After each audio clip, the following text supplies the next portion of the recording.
I say I might as well face the truth. Hello and welcome to Game of Moans, the podcast where we are rewatching Game of Thrones an episode at a time and ripping the flesh off their bones like a hungry dire wolf. I am Chris Bolton. With me, as always, our very own mountain, Mr. Mark Williams. Hello.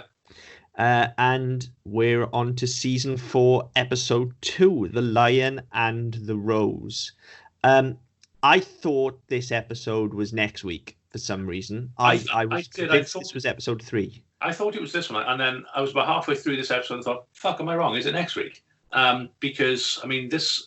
we've talked about sort of scenes being written in two halves and things like that in the past, but this very much feels like an episode written in two halves, whereby you have all the really boring shit, and then one really, really convoluted sequence, which is quite clever. Yeah, I've got a lot to say about that sequence, actually, in general and in terms of its technicality. Mostly good stuff, but just to kind of frame it before we jump into it, in general, I think this episode was the first one that really made me sit up and go, oh, fuck. Yeah. That really made me take notice then, if you like, which, you know, we're halfway through the run almost, but yeah, when these shock events, well, fuck it, we can like spoil it now. People have watched it and listen to this. Yeah. When these shock deaths happen then in this show, I've had a lot to say about how most of the time, you know, even when we look at the Red Wedding, how it was so beautifully orchestrated and put together, but the death itself meant nothing and came out of nowhere. This was the first one that truly felt earned to me, but that I didn't see coming.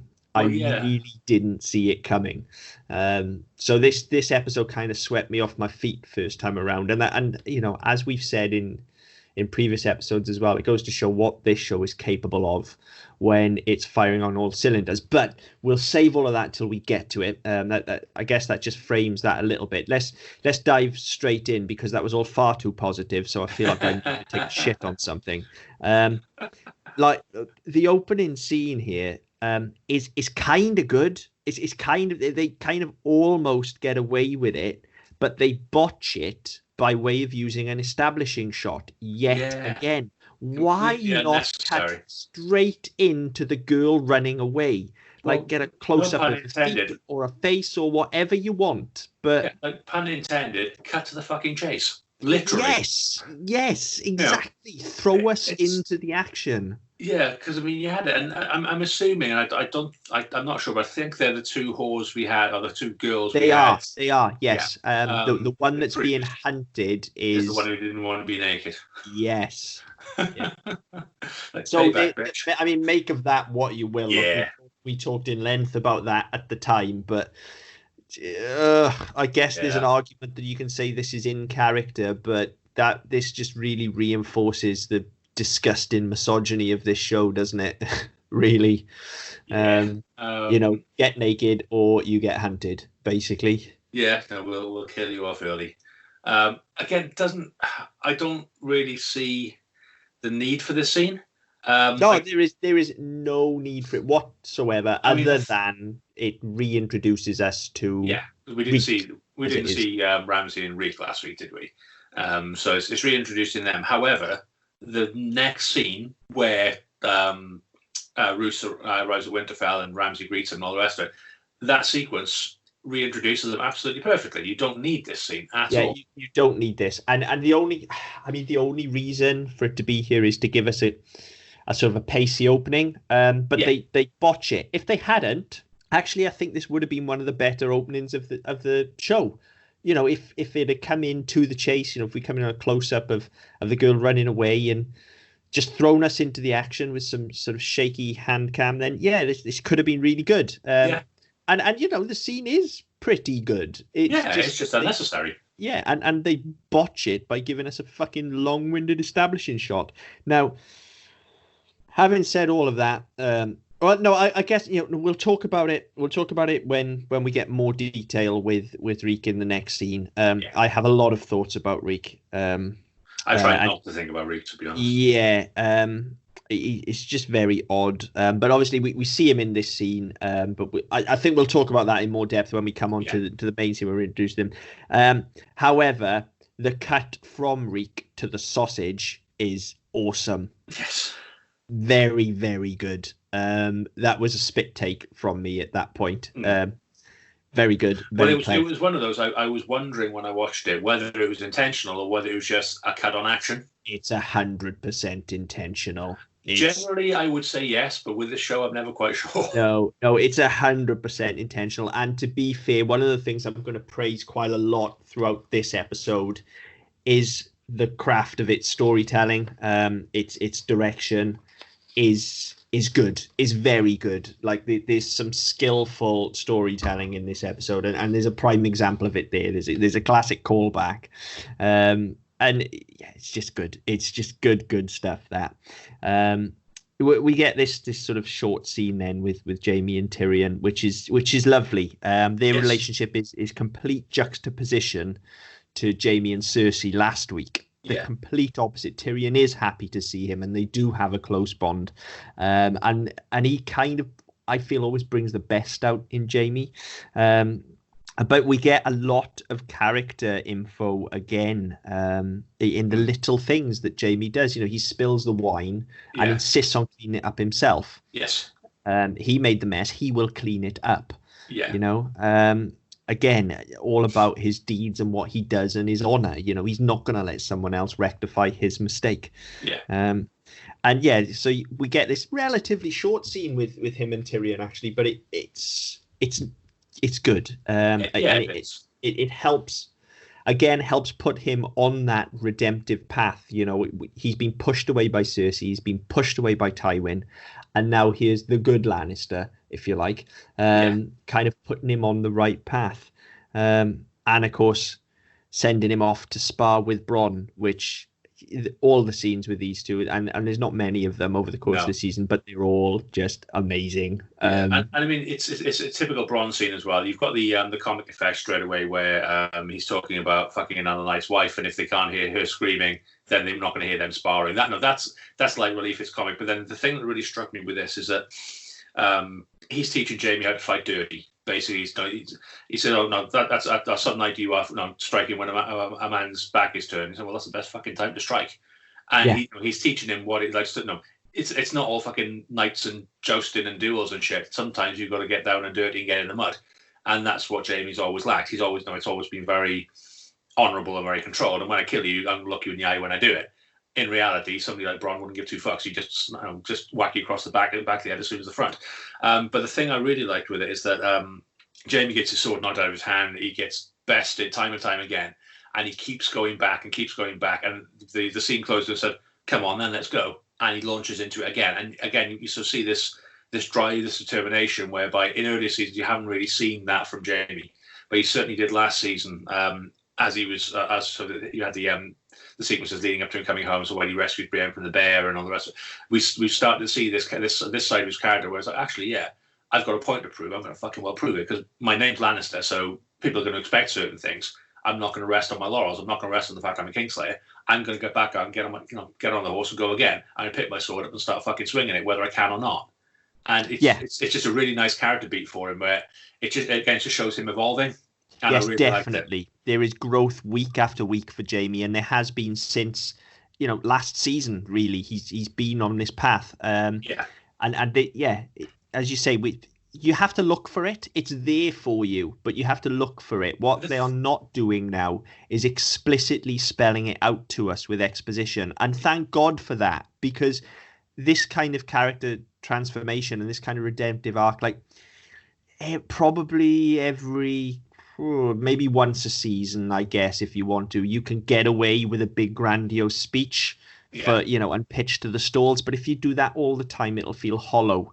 Yeah. If we go on the journey with him, which we're doing here, and we're able to empathize with him and emote, then that character will just connect with us all the more, I think. And it helps pairing him with Bronn. I like all of the stuff with them together because I like both of them a great deal.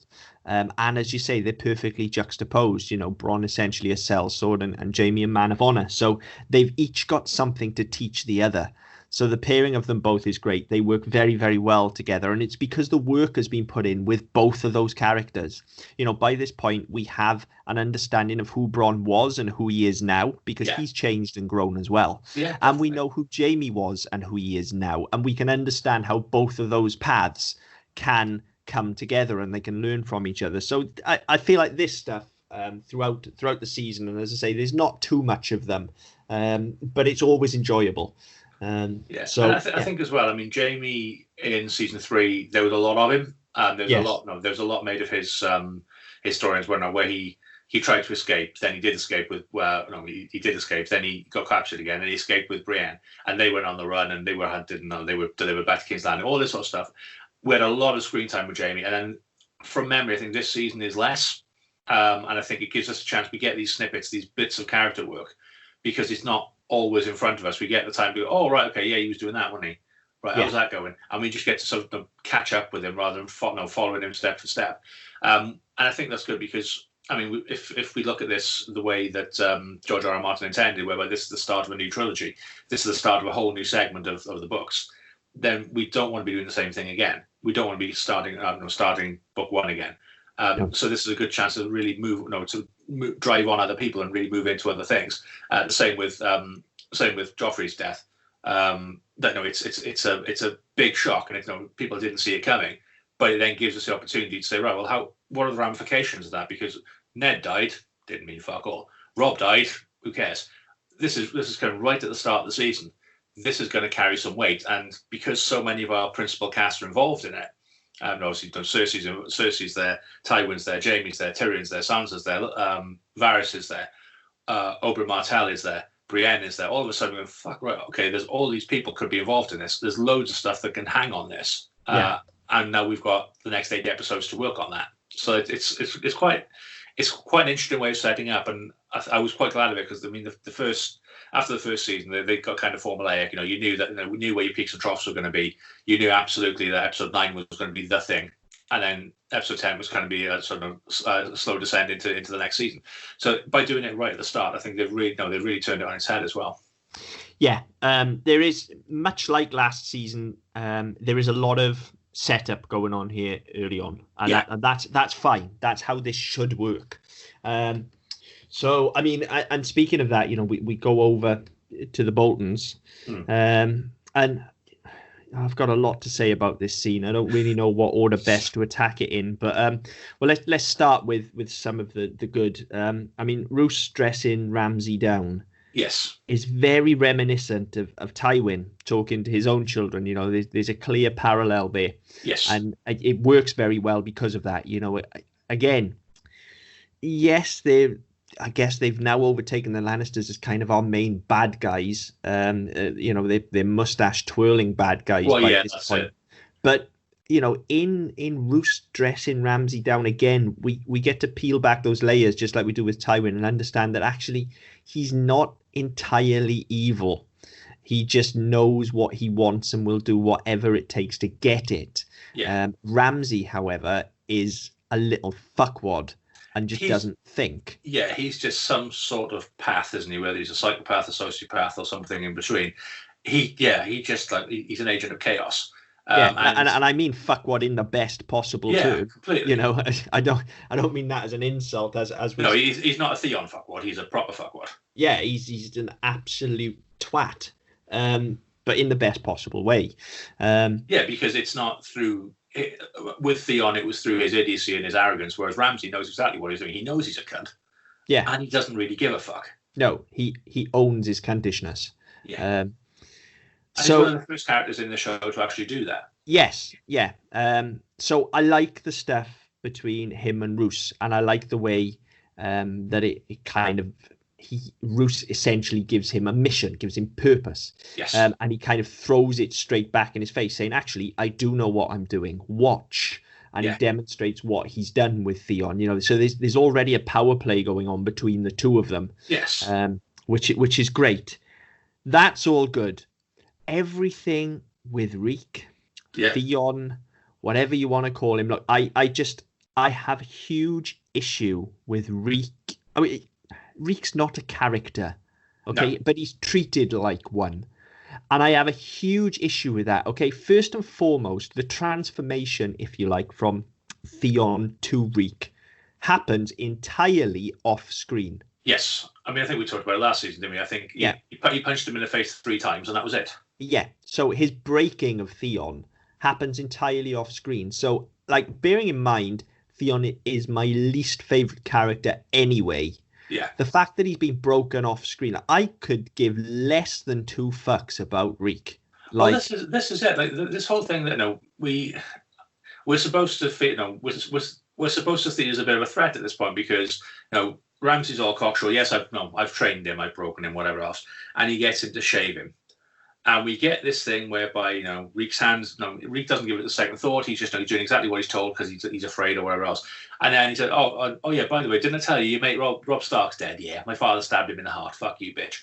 And we get this bit where Theon looks at him and then carries on shaving him. It's like, well, hang on. This is not Theon. Thing. Theon would have cut his fucking throat and then got himself shot full of arrows. But he would have acted impulsively and got himself killed.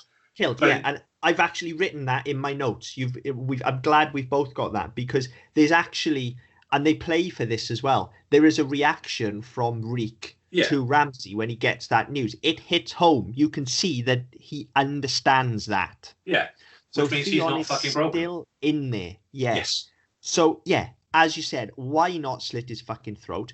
Moreover, while the two of them are basically bickering about him earlier on, he's in the room. He can hear the whole conversation. Like, and Theon especially, being the conniving little cunt that he was, like, he should be making a play here. Like, he's got skin in the game. That he's hearing his name mentioned.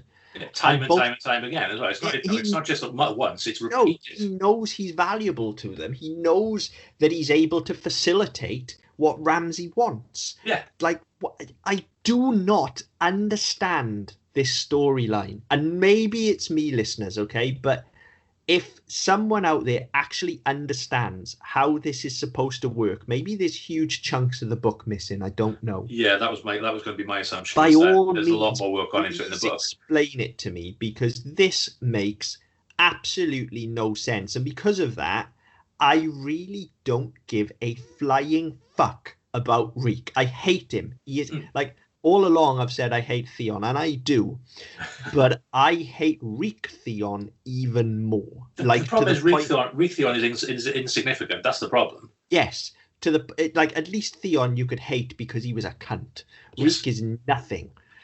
He's nothing, and he makes my fucking skin crawl when he's on the screen. I hate him. I hate him so much. No, I remember having an argument, and not going to go into detail because it'll give too much away, but I remember having an argument with somebody when season 7 finished or season 8 was just starting, and they were talking about Theon and Reek and a redemption arc and all that sort of stuff. And I'm thinking, it's not. To me, it was never there because the whole Reek thing was just pointless. Totally pointless and totally nonsensical. It makes absolutely no logical sense that he would be reacting the way he reacts now. If we'd have seen his breaking, and we could understand it, then maybe we could understand why he's the way he is. Yeah, because I mean, we don't also see his unbreaking, his coming back together. No, it's just it's another. I need to snap my fingers. Then sorry. It's just another snap decision that happens where all of a sudden, and again, I won't go into details of when it happens and stuff, but all of a sudden, oh right, okay, I'm back. What I miss, bitches? Hi, hey, hello. And all of a sudden he doesn't go back to being cocksure Theon because he hasn't got a cock anymore. But he goes back to being Theon. He's still a stupid little fucker with delusions of grandeur and thinking he's important in a big political game. And it's just like, well, okay, the last couple of seasons didn't happen. You were never Reek. You didn't have your balls cut off because you're still the stupid little cunt you were. Yeah, it is without a doubt. And I can say this confidently, bearing in mind everything we've talked about and everything that's to come. It is without a doubt the absolute worst part of this show is the Reek storyline. It is utter horseshit. Yes. Utter horseshit. I despise it.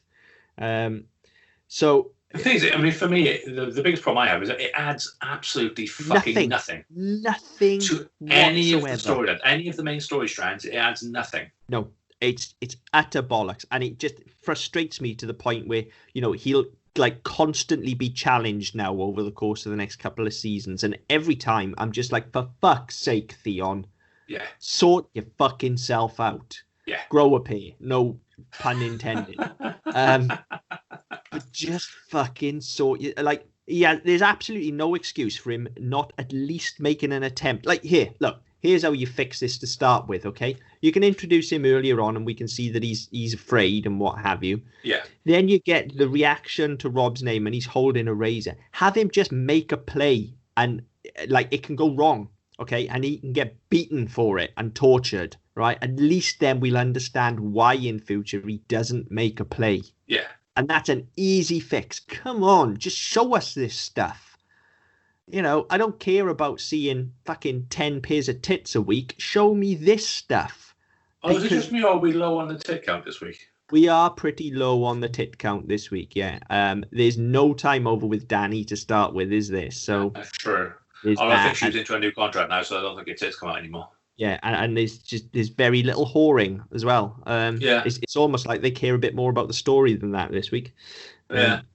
Speaking of whores, Wonder didn't write or direct it, so yeah. Oh, there you go. Oh, that tells me a lot. I didn't clock that this week actually. Yeah, George R. R. Martin wrote this episode, and Alex Graves directed it. There you go. That tells you a lot then, because I've got a lot to say about the writing towards the end. So there you go. Now, yeah, speaking of whores, the way the threat to Shay is handled, I thought was excellent as well. And there you go, talking about the writing as well. Yeah. Very clever. The scenes are a little bit too close together for my liking, but there's a lot to do in this episode, and yes. I can kind of understand why they've done that. But well, the thing is, it's kind of like a half episode as well, isn't it? Because the yes. second episode, 32 minutes or whatever it was, it's one sequence. In more or less real time, so they had to get a whole episode's worth into this first half. And of course, this storyline with Shay can't run through that; it has to be done first. So I understand why the scenes are so close together, but they are very well handled. You know, we get the tip off from Varys first, so that we as an audience know what's going on. Yes. So there's drama, the actual drama for a fucking change. Yeah, it's very, very good. And then the scene with Tyrion, I don't know what to make of it. I want to like the scene because I like the two characters and their relationship, and it feels natural for them to have this fight. But Tyrion trying to bullshit her doesn't ring true. No, that's right. That was my problem with it. Is I can see what they tried to do, and I can see. I mean, it's tropey as all hell, but you know, you pick a fight because you don't want to be honest. Yes. But of all the characters we've got and all the relationships that we've seen in the show so far, it's the one that won't stand up to that level of scrutiny. Yeah, because absolutely. They've always been it's always been completely upfront. She always knew who he was. He always knew who and what she was, and they didn't care. It didn't matter, and that's always been the thing of their relationship. And there's always been threats. There's always been danger. Then all of a sudden, it's like, right, yeah, okay, no, lassie, go home. I don't want you anymore. It's clearly bullshit, and I think Peter Dinklage does his best to try and convey it, but it just doesn't quite come on. I kind of feel like Tyrion respects her too much to even try it, and she certainly knows better than to listen to it. Well, yeah, because when we had it a couple of weeks, it was the end of last season, wasn't it, where Varys tried to buy her off for diamonds and told her to leave and all the rest of it. And again, she was straight away was like, fuck that, I'm not having that. That's not right. That's not true. I don't believe if he wants me to leave, he needs to tell me. But and that's exactly what he does. And she told him last week as well, if you want me to go, you need to tell me. So he tells her, but you mean fucking hell, Stevie Wonder can see you don't mean it. Yeah, it's weird. But in the kind of little sort of trio of scenes we have here, this little triptych that we have, it's not bad enough that it ruins the scene before, which I really liked, and then the kind of end of this scene and the payoff, which I really like. It's just this kind of weird little bit in the middle that just doesn't make sense to me. Yeah. I don't think, as I say, I don't think it's Peter Dinklage's fault. I think he's doing the best with what he's got, and I certainly think he's been directed as competently as you can handle this scene. I think this comes from the writing, which is weird when I've just said that, you know, it's been set up perfectly. I think they just kind of rushed it. It's just one of those weird character turns again, isn't it? Where they just kind of feel like that's what they should do. Yeah. Whereas actually, I think, and I can't speak for George R.R. Martin, never met the guy, but I know personally as a writer, when you really know your characters and when things are really clicking, when you've connected with a project, when your muse is in gear, your characters will tell you what they need to do. And they will tell you when something is wrong. And I'm aware that may sound vaguely psychopathic or schizophrenic.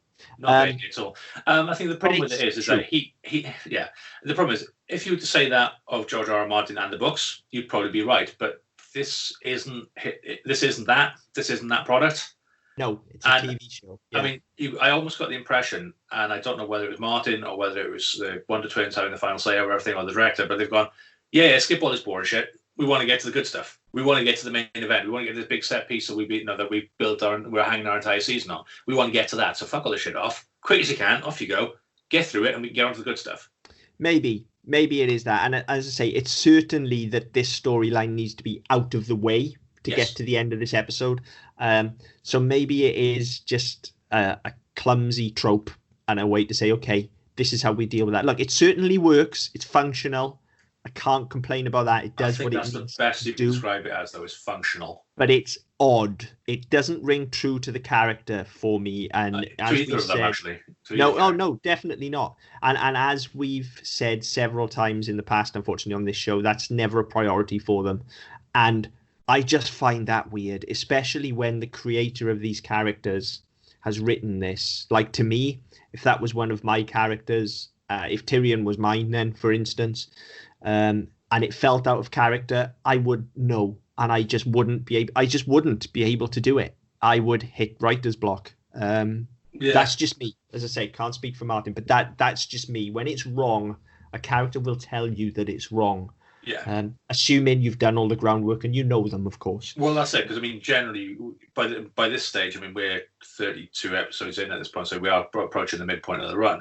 That you will, if you know the characters well enough, you write them into this sort of hole, you will not know how to get them out of it. No, and that is your character saying, "I wouldn't act like this." Yeah, and you just have when you can turn them around and throw them away. Yeah, you just need to sit down and center yourself and connect with that character again. Go back to who they are and how would they react in that situation, and that's how you dig yourself out. But they haven't. They've kind of punched through here. Yeah. Eventually, though, Shay does stick the landing. She does pull us out of this kind of nosedive that we're in and land the scene. She absolutely breaks my fucking heart at the end of this scene. She's superb. Her breakdown is fantastic. She breaks my heart, and even more so, I absolutely fucking love that she just full on wails on Bronn, just slaps him straight across the face and leaves on her own accord. Yes, it's on her own terms. Fuck you. If I'm going on my terms, not yours. No, I watched this episode about 2.5-3 hours ago, so it's still fairly fresh in my memory. But it's been bugging me since I watched it, what I'm trying to equate this scene to, and it's just fucking hit me. It's the bit in Bigfoot and the Hendersons, where they take him back to the woods and fuck him off. Wow, now there's a fucking pull. No, it's one of those. I saw that film when I was really fucking young, and it's always had It's always had a bit of weight, that scene whereby where they send him away because for his own good, but he doesn't see it, all that sort of stuff. And this scene has been bugging me for the last couple of hours because I couldn't fucking put my finger on it, and I've just thought of it. It's just come to me. There you go. For our American viewers, that would be Harry and the Hendersons. Yeah. So Bigfoot and the Hendersons was the series, wasn't it? Yeah. I think the film over here was Bigfoot and the Hendersons as well. Actually, okay. I think it was one of those weird. I couldn't remember which way it was. But, yeah, I figured you'd know what I was talking about. Yeah, I absolutely know what you're talking about. Yeah, Prime John Lithgow. Yeah, what a pull that is. So yeah, weird little scene. But we just about get away with it. Not as weird though as the horrible cut to Stannis. Yeah. What the fuck was that? Like, what a weird cut. Now, I'm wondering if it was motivated by an outbreak. Now, that would make sense because it jarred the fuck out of me. There's no context to the cut. And now, this is American TV. I don't think... This is HBO, though. Do they don't have ads today? No. No. Because I know, certainly in this country, when Sky had ads all the fucking time. And they may still do. I don't have Sky TV. I was watching Game of Thrones streaming on Now TV.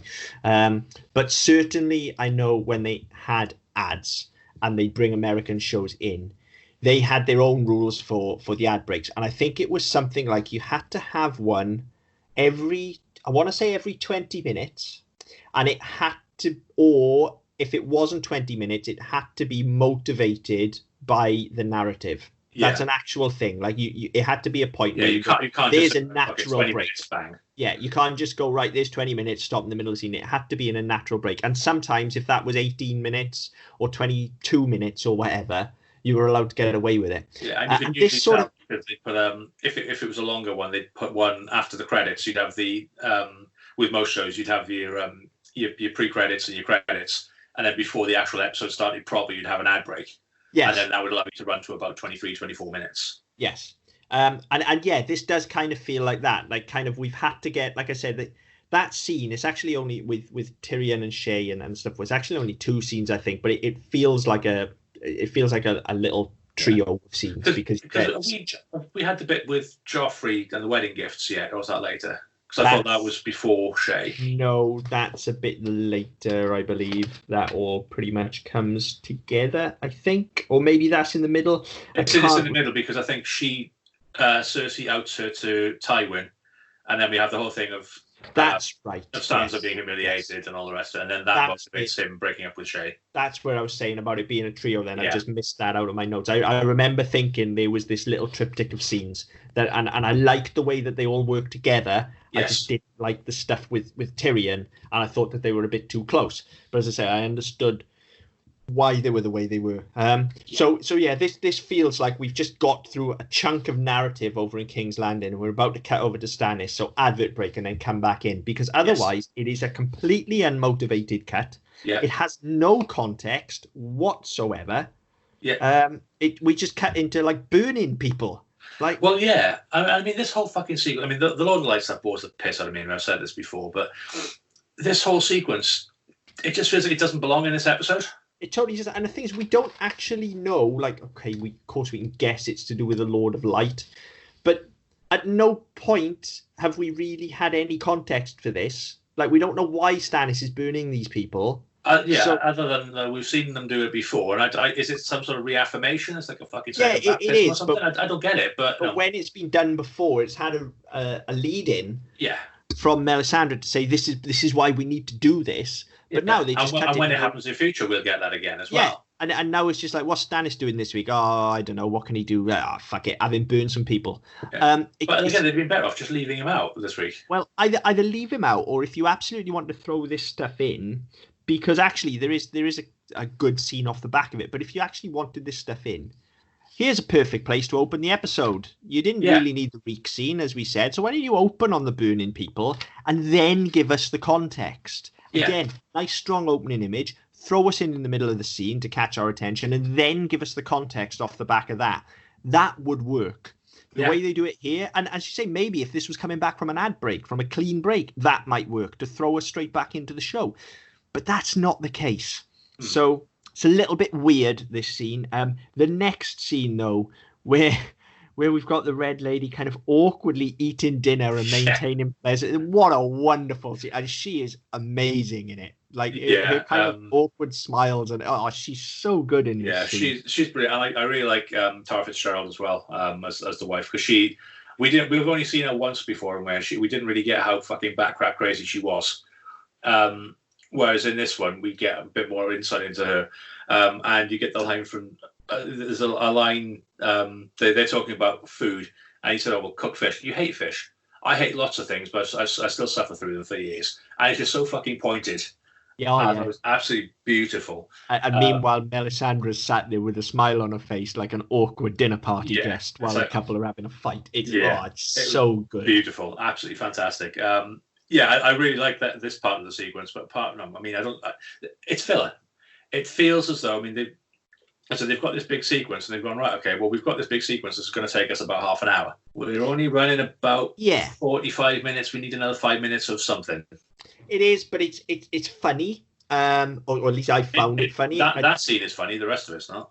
Well, Yeah, the burning people's not. I was to say, if but it then, is, you need help. If you find that I fun, also you need feel help. like actually it does some good work for Melisandre as well, and I think we haven't really talked about her too much as a character, but I think she. I mean, we had the bit with the smoke, vaginal smoke monster. Yeah, and then that's kind of it. She didn't really do a lot last season. No, apart from, I think save Davos from the chop. Yeah, I think she really does throughout the course of the show. She really gets the short shrift. Yeah, because I mean, she's quite a complex character, and again, she is absolutely, positively not evil. She is not. She truly believes everything that she's doing is for a greater good. She is serving a purpose, and we sort of the next scene where she goes to see their daughter. She's very gentle with her. She's actually almost maternal in a lot of ways. Like, she knows how to speak to a child and to break complex ideas such as religion down to explain them to a child. She's a better parent to that child in the next scene than Stannis and his wife have been over the entirety of the show so far. And of course, she gets then to be the direct comparison to the Onion Knight. So you've got the Onion Knight pulling her in one direction, and you've got Melisandre pulling her in the other. Neither are particularly wrong, and both are gentle with her. That's never really followed through, unfortunately. But I thought it was a great scene, and it really helps add some context to Melisandre. She's not just this crazy woman that shows up half naked and casts spells. Yeah, I mean, my whole problem. Yeah, my whole problem with her. I mean, up until this point, we don't really know anything about the Lord of Light, apart from the fact they fucking burn people to appease it. But then we get snippets of her, but then she disappears for fucking weeks on end. She talks in riddles, and now nothing's ever resolved. And as we go through, I mean, as we get to the end of her arc, I mean, fucking hell, there's going to be some words there. That whole episode is fraught with issues anyway. Oh, yeah. But, I mean, her arc, as a small example for that, her arc just ends without ending. It's like, right, she's done now. Fuck, gone. Yeah, I mean, she serves a purpose, doesn't she? And that's what I mean when I say she gets the short shrift. I think there is a far more complex and interesting character behind her than we're ever allowed to see. Yeah. And this is about the only place so far. There will be points later on in the show as well, but this is the first real point where you can look at her and go, oh, okay, there's something there. I find the magic stuff problematic for a lot of reasons, as we've said. That's more to do with the rules of magic in the world. But I also find it some of the more interesting stuff, just like I do with the White Walkers. So this sort of stuff draws me in more, and I am really interested in her as a character. I think it's a shame that we don't see more of this, because I really enjoyed those two scenes. Yeah, that's fair. So, yeah, we get that. And then, speaking of rules, we establish the rules for warging in the next scene. Apparently, if you do it for too long, you'll just forget everything. You just become what you're walking into. That's great, right? I think that's good. We've established some rules. What a perfect thing to use as a lingering threat now over Bran for the rest of his... But that's just never bothered with ever again, is it?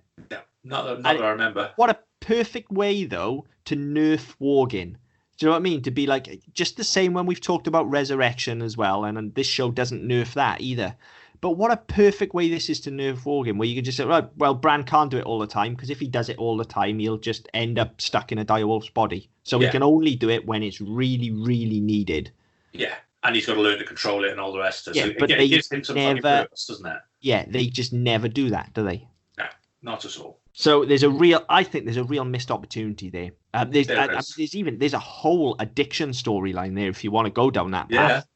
But the thing is, I mean, as you well know, Bran's story for the next fucking 3.5 seasons is entirely bastard and pointless. Yeah, totally. You could not have it having come back in season 8 and go, oh yeah, remember me, I'm Bran. Hey, happy days. Yeah. So there's that with Bran, and then of course he has his vision. He has his vision where we see a shitload of stuff that shouldn't have been filmed yet. There is a lot of foreshadowing in his vision. There is, which does sort of at least lead you to believe that some of this stuff is actually planned.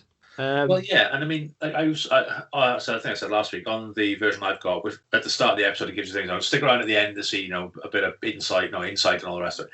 And you have interviews with, Ballbag and Dickface, and they talked about this scene in particular, this sequence. They're saying that, the fact that you've got him seeing things he couldn't have possibly seen, like Ned in the dungeon before he gets beheaded. He sees himself falling from an angle he couldn't have possibly seen himself at. We see a shadow over King's Landing of a dragon, which could be historical or it could be right. It could be foreboding, all this sort of stuff.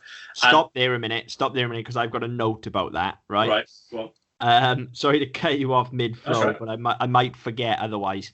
So I've said about the planning. That fucking model shot with that dragon, though, looks like something a 2-year-old did on a fucking iPhone. Yeah. That is, like, we've talked about the mats in this show, but that is fucking inexcusable, that model shot with that. That's fucking terrible. Yeah, that was awful. I wasn't going to, I thought you'd bring that up, so I wasn't going to mention it. The thing that got me with it, I mean, seeing this sit-down thing with them when they're talking about this episode, and how they might, it might be historic, or, because we know there's been dragons in the past, or it might be foreboding something else because Dany's got dragons and nobody else knows it and all this shit, and who knows, and all that, and they try to be all cryptic with it. And you get the impression that somebody's written that fucking script for you. You've almost gone off it and blown the ending, and you've had to rein yourself back in. Yeah. And it's again, it's just one of those that it wasn't necessary. And what they've done actually is draw attention to the fact that they may have thought it through, but they've not actually gone, right, okay, well, if we're going to do this, we need to make sure it's done properly. We need to make sure it looks right. We need to make sure it's something that we can follow through on. I mean, all the stuff with the various fucking trees. What's that about? Yeah. Where does that come into it? There are loads of things which just don't pan out, and it's something that's unfortunately rife throughout this show. Is that they start things and don't fucking finish them. No, but the dragon flying over King's Landing, the ashes falling on the throne. Yeah, it's all there for you. All there for you. You people that are complaining about the end, it's all fucking there for you. Yeah. As we've said all along, it's been there since the beginning. So good and bad in that vision, I think. It's foreshadowing. It moves that story along, and as I said, there's a lot more they could have done with that story, but they didn't. So I don't know. It moves them on to what they were going to move on to. Yeah, and I appreciate it as a technique. That model shot instantly pulled me out of the show. It's disgusting. So then we get into the main crux of the episode. Okay, we get into the wedding. Over the course of a few scenes, and I think up until this point, there's been a couple of missteps that we've talked about already, but I think the storytelling and the direction have been pretty good. Not great, but pretty good, and there have been some high points and some low points. I think from here on out, though, with the Red Wedding, that was almost virtuoso. That the end, that scene at the end of that episode, it's technically it was stunning, as I talked about. This is less showy, but in a lot of ways feels more accomplished. I think because it's on a bigger scale, and it's using a far larger arena. It's using far more people, so it feels as though it should be showier. It feels far grander. It has that. I mean, there's a very literal carnival atmosphere to another way. It's all set up with the performers and all the rest of it. But it feels like that sort of environment. Whereas the Red Wedding, it's in a church, it's in a septon, or it's in a church, whatever you want to fucking call it. And it's all confined, it's all dark, it's all grey. Whereas this, it's fucking jovial, it's funny, it's midgets fighting, everyone's laughing and drinking and all the rest of it. And it's a good time. And it's just a direct opposite, a direct comparison to what we had with Red Wedding. Yeah, it is. And I just think even in the direction, in the choices that have been made as to what is going to be shown to us and when, and how people are going to convey things and all of that, the Red Wedding was not subtle.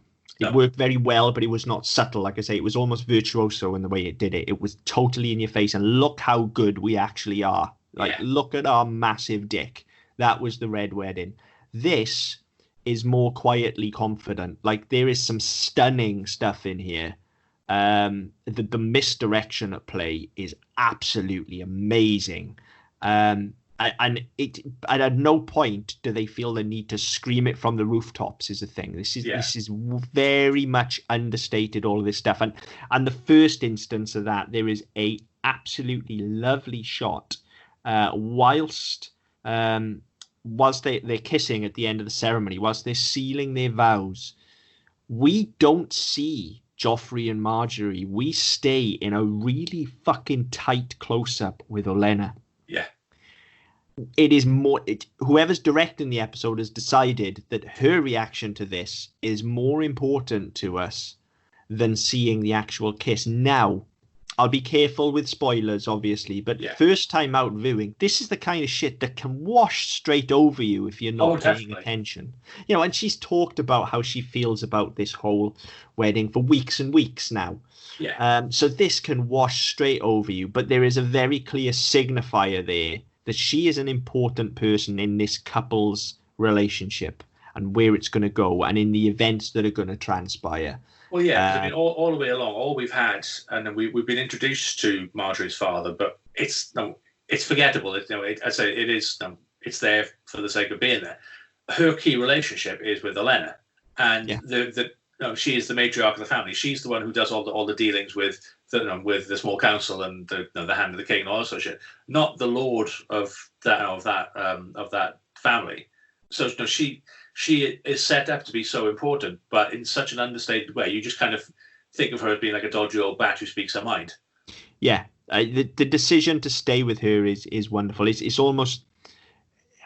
it kind of washes over you, yeah, because you think of her as like the dodgy old bat and the matriarch and what have you, much in the same way that more traditionally in a rom-com, you might cut to the mother of the bride crying or something like that. Yeah. It's that kind of thing, but that's very clearly not the emotion on her face. She looks stern.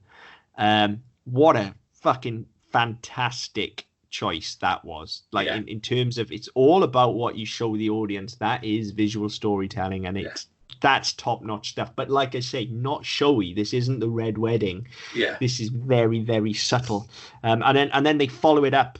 And this time, I'm going to praise the writing rather than direction, but they follow it up then with Olenna's speech to Sansa, which again is wonderful. You know, imagine killing someone at a wedding, she says, something like that. Lovely foreshadowing. But of course, you don't see it coming because you just think she's actually calling back, not throwing forward. Yes. The misdirection at play, as I say, in this scene is top notch. It's absolutely. This is a proper like murder mystery level misdirection going on. It's excellent. It is. It's brilliant. Yeah, I possibly my favorite two shots of this episode. There is a look from Oberyn to Loras Tyrell and back, and you can just hear the clacking of fanfic keyboards across the world going, like just both of them just peak smolder at each other. Yeah. Just wonderful. So much is said without anything being said. Yes. Great stuff. So and then Jaime kind of breaks them up and comes to talk to Loras and gives him a kind of it feels equal parts threat and like a genuine warning. Yeah. Like it's really well handled, because I think were it more clumsily written, and certainly were it more clumsily performed, it could very easily fall into the realms of I'm going to strong arm you to stay away from the woman I love. Yeah. And there's an element of that in there, but then there's also, he manages to pull it off with an element of an overprotective big brother. Yeah. And he also manages to pull it off with an element of, look, let me tell you, I fucking grew up with this crazy bitch. Yeah, like, I know shit. I know shit. Like, you don't want any of this, pal. Like, there's an element of that to it as well. Yes. It's a very thin line that he's walking, but he does it perfectly, and it's great. I mean, look, I'll fucking sing Jaime's praises for the entirety of this fucking show, but this is a great scene. Yeah. I mean, it's good, and I think that if it's bookended, or certainly followed by Cersei doing the same fucking thing to somebody else. It's exactly, and basically the latter half of this scene is just a stage for Cersei, and it's wonderful. She's wonderful, just completely fucking with everyone just because she can. Yeah, because she doesn't want to be there. She's just like, fuck it. I'm gonna have some fucking fun anyway. So she calls Pycelle off a young girl, a youngish girl, and threatens him with feeding him to the dogs, because why the fuck not? She reminds him that actually, Joffrey might have married Margaery, but she's still the fucking queen. Just because, why the fuck not? Who's he going to complain to? Yeah. And we spoke about how Tyrion felt out of character earlier on, but this is a prime example of like when you've got somebody who knows a character, writing a character and playing a character, this is what you get. Like, this is peak Cersei, isn't it? She is fucking amazing. Like, she's just, when she's this good, when she's handled this well, she's absolutely spellbinding. Yeah, definitely. But then there are other times where people just don't know how to handle Cersei at all, and she's awful, unfortunately. But that's much later on. Yeah, I mean, I think we've said this in the past, is that generally when they're following Cersei from the book, she's fine. It's when there's nothing to refer back to, she becomes a pantomime villain in sort of seasons 6, 7, and 8.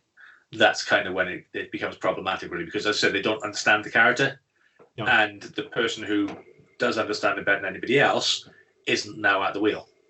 Yeah, but that's not the case here. It's clearly somebody that does understand the character, and actually, again, credit to the direction in the way that it's almost unbroken. This you just get this run of Cersei just sashaying around the wedding breakfast from character to character to character, just cutting down, sticking a knife in. Yeah, saying, there you go, have a bit of that. I'm gonna go over here now. And just somebody else. Yeah, it's wonderful. Carnage. Leaving absolute carnage in her wake. It's brilliant, amazing, fantastic. And then just when you think it can't get any better, like that's all great, and then we get this scene with Oberyn, and he's as I said last week, he is such a cocky prick in the absolute best way. He's fantastic. He's so cocksure of himself. Like, how many other people would dare speak to Cersei and Tywin the way he does in this scene? Yeah. But somehow he manages to do it with just utter charm and grace, like with a shit-eating grin on his face the whole time, and just he gets away with it. And even to the point where he sort of introduces what's her name, Illyria, as a bastard. Yeah, as Valyria Sand. Yeah, and it's like, and straight away, oh no, I've never met any Sands. Oh, and she said, oh, we're all family. I've got 10,000 brothers and sisters. And he's straight away, well, yeah, our bastards are celebrated. Yours just get married to other fucking royals. And yeah, again, it's just he knows exactly what he's saying. Everybody knows what he's fucking saying, and it's one of those that's played off in such a way that it's almost as if Cersei doesn't believe he would be brave enough to say it, so he can't have said it. Yeah, and so she kind of has to do a double take, at which one Tywin has to step in and yes, of course, I know exactly what you're saying. Of course, I know what you're saying. We're not all tolerant and liberal or whatever else it is. But he said, on the inside, he's saying, you fucking cunt, you cannot say that about my daughter or about my family. Fuck you, go and die in your sandbox. And Oberyn knows exactly what he's saying. Well, that's it. I mean, we saw that last week. Gets away with it. Yeah. And we saw that with him last week. Every fucking word is measured. Yeah. Because he wouldn't dare say that away from prying. He wouldn't say that if there were fucking hundreds of people around, because he'd have his head taken off. Yeah, and he knows his audience and he knows his environment, and it's a very good thing, and it's something that a lot of the time in the show people do speak out of turn for where they are. Yeah, I mean, particularly they got away with it with Ned and Robert because they were all friends and all the rest of it. But there were certain times where Robert certainly forgot where he was in terms of the way he spoke and the way he addressed people. And Ned certainly fucking did, because Ned was over familiar with everybody. And yeah, it's one of those. It's nice to see them playing where they are, as opposed to we need to get this out. We don't want to spend a lot of money, or we don't want to spend too much time on this scene because it's kind of boring. It's just people talking. But we need to do it. So let's just throw it in as quick as we can. Do this big fucking grandiose speech to one person, and then have it fall on deaf ears. Well, what's the fucking point of doing it? If you haven't got an audience, there's no point making the speech. Yeah. So yeah, so it's a nice use of Oberyn. I thought in this scene as well. It really did work well, because in reality, he has fuck all to do with this scene, does he? Apart from he's an implied threat. Well, this is the thing. He seemingly has nothing to do, but what they're doing very skillfully here is maneuvering all of the Cluedo pieces onto the board. Everybody's in the vicinity. Everybody has means, motive, and opportunity. Yes, and there is almost every confrontation since this scene started has gradually escalated threat. Yes. There has been an element. Nobody's having a nice, friendly chit chat. There's always an element of threat. Everything is very combative. Yes. So but it's so slight, but it's just giving that misdirection to you to the point that and I remember after this, by this point, I was caught up with the show, so I was watching live rather than sort of on a sort of binge watch like I did with the first few seasons. And I remember after this day, there was a whole thing of there was a whodunit going on. It was because there were so many pieces in play. And just as I said, the misdirection is just awesome. I mean, we get, especially with Tyrion, obviously everything is leaned quite heavily on Tyrion, but we get things like, you get lines from him like, "Oh, I'll have to find another way to thank our king," and all of this stuff, and they constantly sniping at each other's heels throughout the scene. And I mean, you get it as well. I mean, there's I mean, I did binge this season as well, so I came to this just after season 4 to finish, so I binged the first 4 in their entirety. But again, you said episode, we have the fact that yes, okay, it's all leaning very heavily towards Tyrion. We've already seen in the last couple of episodes, Tyrion is very protective of Sansa, and Sansa has been repeatedly fucking humiliated over the course of the last 3 and a bit seasons. So she gives him the cup. So did she? I loved that. That was brilliantly done, especially when it gives her agency, and again, it's misdirection. Yeah, and then we get the fool saying, "Look, if you want to leave, come on, we'll get you out of here now. Now's your chance." So people know what's going on. So you've got that. You've got Margaery calls out the pie. Oh, here comes the pie. So is she involved in it? We get this fucking look from Olenna, and it's only offset by the fact that when she then calls for somebody to come and aid him or come and help him. So automatically, there's a suspicion cast on them, but then that's cast aside because, well, why would they be saying to help him if they're involved in it? So there are these things. You have got the threat from Oberyn there as well. And Brienne has just had a run in with Cersei. We've got all these things coming together, and you're right, it's really well done. The biggest regret I have is I didn't get to have. I mean, in other areas I've been glad of it, but I didn't get to have that time to digest it because I finished it this episode and went straight to the next one. So then I was straight into, all the machinations that will come out next week of, well, it must have been Tyrion, it must have been this, it must have been that. Because that's the way they set it up, that's the way they played it. So that's probably my biggest regret is I didn't get to do this that way. But the way it's set up, and I can see, it's a proper Who Shot JR moment where people are going to be talking about this for a fucking long time. And they were, and incidentally, the misdirection worked on me. My money was on Tyrion. Mine wasn't because it was a bit too obvious. Well, I agree. It was very obvious. But then I kind of felt like I'd already had the measure of the show by this point.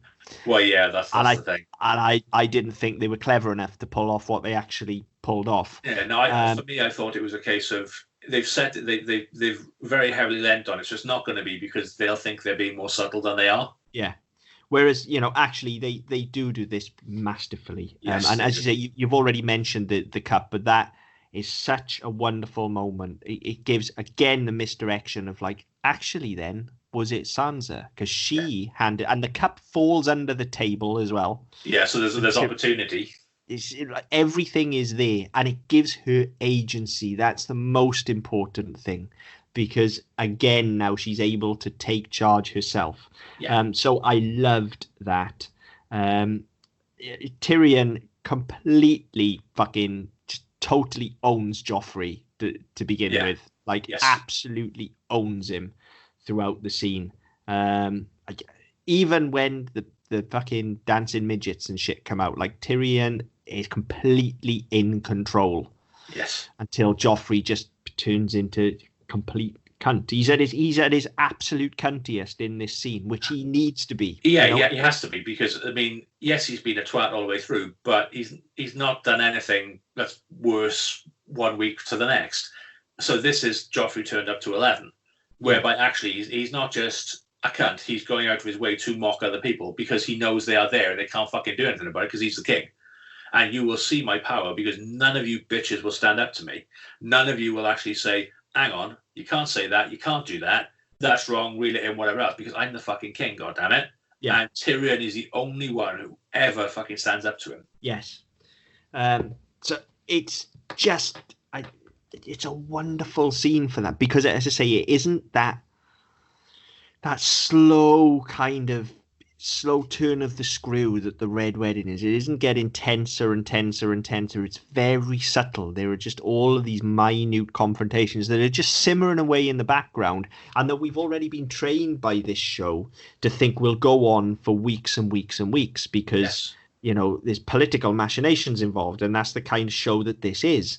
But instead, it just all boils over here, and it fucking floored me. It really shocked me. I didn't see this coming, I've got to be honest. And it's gruesome as well. When Joffrey does actually bite the farm, like it's really, really gruesome. Not in a cutting his head off way, but just the colour he goes and the way everything bulges out. And the sort of blood from the nose. What I really liked actually is if you look at the sort of dynamic as well, you've got Joffrey, who has been a narcissistic little fuckboy since day one. When it comes to it, he's a lost little boy looking for his mother to help him through. And then she is the fucking wounded animal. She's the mother who's watching her child die and will fucking scream out the heavens and the earth until she gets somebody to either help him or avenge it. And it really is, it strips away a lot of the character and exposes a little bit of humanity, which I thought was a really nice touch, because we won't fucking see it again. No. Everything about this scene is so well handled, and more than anything, it's a shocking death. It's one that's been earned, because every single character there has a reason to want him dead. We as an audience want him dead. And so everything he has done since fucking day one has brought him to this point. He's one of the few characters who has followed a narrative line. He's followed a through line. He was a cunt. He got being more of a cunt, even more of a cunt, even more of a cunt. Oh, now he's dead. Because we got to a point, there are enough people who want to and can possibly do him in. And so whilst it's shocking, because it comes out of nowhere on his wedding day, no less, and he's a powerful figure. Whilst it's shocking, it feels deserved and it feels earned. But more importantly, unlike all of the deaths thus far, and unlike many that will come after him, this matters. This matters to everyone, and you get to see their reaction. You've already talked about Cersei, for instance. Jaime runs over. Olenna starts screaming to everybody that's the king, you fools. Tyrion is concerned, because ultimately, as much as they fucking hate each other's guts, their family, that's his nephew. Everybody is concerned. It affects everyone in some way. And I think the thing as well is that, from Tyrion's point of view, yes, he's concerned because that's his nephew, and obviously he doesn't want them. He's not the sort of person who's going to wish him ill or anything. But he's a prick and all the rest of it. But not only is he his nephew, Tyrion will already be thinking, right, okay, what happens next? How does this fucking go now? Because now my other nephew, his little brother, who's even more fucking susceptible to Cersei, is going to take the throne and going to be completely railroaded by Tywin and by Cersei for the next 10 years until he comes of age. So there will be ramifications for that as well. So he'll be thinking of how that works and how that's going to affect people. I think certainly for this season and even beyond it, this is possibly one of the bigger events for the whole show. I mean, Ned's death. Oh, it definitely is. This sets up the rest of the fucking show. Because without this, you don't have the rise of the High Sparrow. Without this, you don't get Sansa fleeing. You don't get Tyrion fleeing.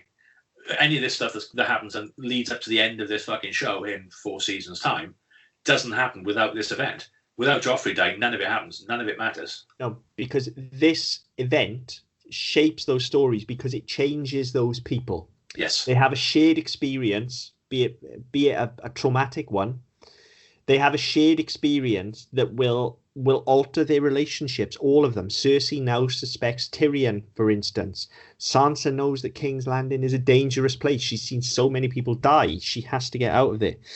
Tyrion is worried, as you said, about A, his own hide, B, what could now happen to Shay, because if they can't find him, they'll get to him through Shay, and C, what's the future of King's Landing going to look like?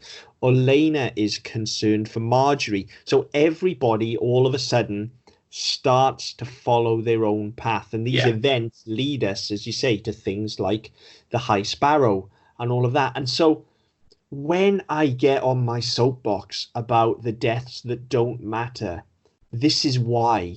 Because when it's done right and when a death does matter like this one, you see what you can get from it. We haven't had any of that from Robb. We had a little bit of it from Ned because that led to Robb's war, essentially, but that went nowhere. Well, that's it. I mean, Robb's war was thrown away because we didn't see enough of it, and then, as I say, it was ended away from battle. So the whole war was fucking pointless. We had 2 seasons of wasted time. Yes. But this, throughout the next 4 seasons, is an important event and will remain an important event. Yeah. I mean, the whole line of succession is important as well because, as I say, Tommen will come to the throne next, and then there are future monarchs beyond that. How does that pan out? And yeah, so if we don't have this event, that doesn't become an issue either. If Joffrey doesn't die and he goes on to have children with Margaery, then the line of succession changes. So that part of the story can't happen either. I say it's absolutely fucking critical. I think you're right. I think that where we talked certainly about Robb's death is that it didn't have any weight. Nobody fucking saw it because everybody who it would have mattered to was either dead or not there. So it doesn't really mean anything. Whereas this one, the entire fucking kingdom saw it. And not just the kingdom, but all of the fucking 7 kingdoms will feel it. As will Dany over in wherever the fuck she is this week. Yeah. So yeah, all in all, a shocking and very well handled death. And watching it for the second time now, I'm seeing things in it that I completely missed the first time. And obviously, knowing where it goes, it's very, very clever. The direction here is top notch. Like I said, it's subtle. It's just really, really fucking solid. Really good, impressive stuff. It's that kind of thing where it's kind of 99% invisible. You know, when something's really, really fucking good, you don't even notice it. And that's what's going on here. It's so good that you don't notice the moves that are being made. You're just subconsciously taking it in. Which I did first time. This time, look, I'm looking at it. We're looking at this show through a critical eye, so I very specifically noticed it. First time I really didn't, though. So hats off to them. In a lot of ways, I do feel this is a more accomplished scene than the Red Wedding. I really do. Yeah. I think that's fair. I mean, as I've talked earlier on about it being a sort of slightly disjointed episode because we had to hammer so much into the first half to get us to the second half, and I think I think I'll stand by that. But yeah, I think as an episode and certainly as a sequence, in terms of the way it looked, the way it felt, and of import to the show, this is probably the biggest we've had so far. Yeah, I'd say so. And it's actually, to be fair, whilst it is an episode of 2 halves, I think it's a good episode as well. I think there's, even in the first half, I have a huge issue with Reek. But that's more of an issue with the wider story rather than what's going on here. There's very little really to complain about. I didn't like that opening scene. The cut to Stannis was a bit weird. And Tyrion was off character, but so a couple of relatively minor niggles. I was going to say slight missteps rather than huge fucking plot holes that we normally get. Yeah, on the whole, the episode was fairly well written, I think, and very well directed. I don't miss Dany one jot. No. That helps too, that we didn't have to spend any fucking time over there talking about fucking slaves and dragons. Yeah. The Reek thing, though, that is the big one for me. But like I said, that's a bigger story issue. Yeah, that's a far wider issue in the whole show. But that is not this director's fault. He's just been lumbered with that in his episode. Yeah, I mean, it's Reek and the White Jesus for me that do this fucking show in. They're the 2 storylines I could give 2 fucks about. But yeah, I think that's right. I say response to this episode was pretty favourable as well. Even though the events are in the book. People didn't see it coming, or at least if they did, they didn't see it coming just yet. I mean, obviously we've had 3 seasons of slow build, episode 9, bang, something sensational, and then fucking nothing. So I think people were expecting that to happen this season. If he was going to be off, then it would happen at the end of the season. So yeah, it received pretty well, and so I certainly didn't fucking see it coming. And second time round, as I was looking for as same as yourself, I was looking for things that were going to give hints as to not only what was happening in this episode, but what was going to happen further on as well. And there are a couple of things there which some we've talked about, some we haven't. And yeah, I thought it was a very positive episode. It's one of my favourites so far. Yeah, oh yeah, definitely, absolutely one of my favourites. As I say, it's not one you instantly go to, because apart from Joffrey's death, which is very memorable, it's not an overly showy episode. No, it's not. But I mean, this it is, if you think about it, it is. This whole sort of 30-minute sequence of the wedding, in and of itself, it's a big set piece. And okay, it's no Battle of the Bastards, it's no bells from season 8, but it's a big set piece in itself. It's the biggest thing they've done so far. It's the most ambitious thing they've put together so far, and it works really fucking well. It's really effective. But as you said, it's not a memorable episode because aside from Joffrey's death, not really a lot fucking happens in it. No, that you will remember. But it's the stuff, especially if you're looking at it like we're looking at it, and especially if you know how to peek behind the curtains, just the stuff like I say, Cersei's little sachet around the room is technically very accomplished. Like the blocking involved with that, never mind the amount of lines she's got to memorize and think about what she's saying to each character and stay on track and on character. Look, yes, of course it was done in multiple takes, but still, you need to carry that through line. It needs to be consistent, and that's not easy, spending that much time with one character when they're working a room. Yeah, like just things like that. Even I don't mean to sound dismissive, but to the average viewer, it's just going to seem like another scene. But when you know how much is involved with that, it's very accomplished. This is a very accomplished episode. It's good stuff. It's the show, I think, at its best in a lot of cases. Yeah. It can handle these grand set pieces, whether they be showy or whether they be more understated like this. It can handle them very well. They do have the talent to do it, and they do have the know-how to do it. It's just unfortunately they seem to forget that 7 episodes out of 10 most of the time. Yeah, unfortunately, yeah. Yeah, I think that's a fair point. But yeah, that's pretty happy overall. As always, if people have opinions, which people generally do, we'd love to hear them. Love to get a bit of conversation going. You can reach out to us on Facebook with the Double Down Podcast Network, on Twitter at DD Podcast Net. Wherever you get your podcasts from, be it iTunes, Spotify, Stitcher, Blueberry, wherever. Leave us a review, leave us a comment, whatever you like. We'd love to hear what you think. But until next time. Game over.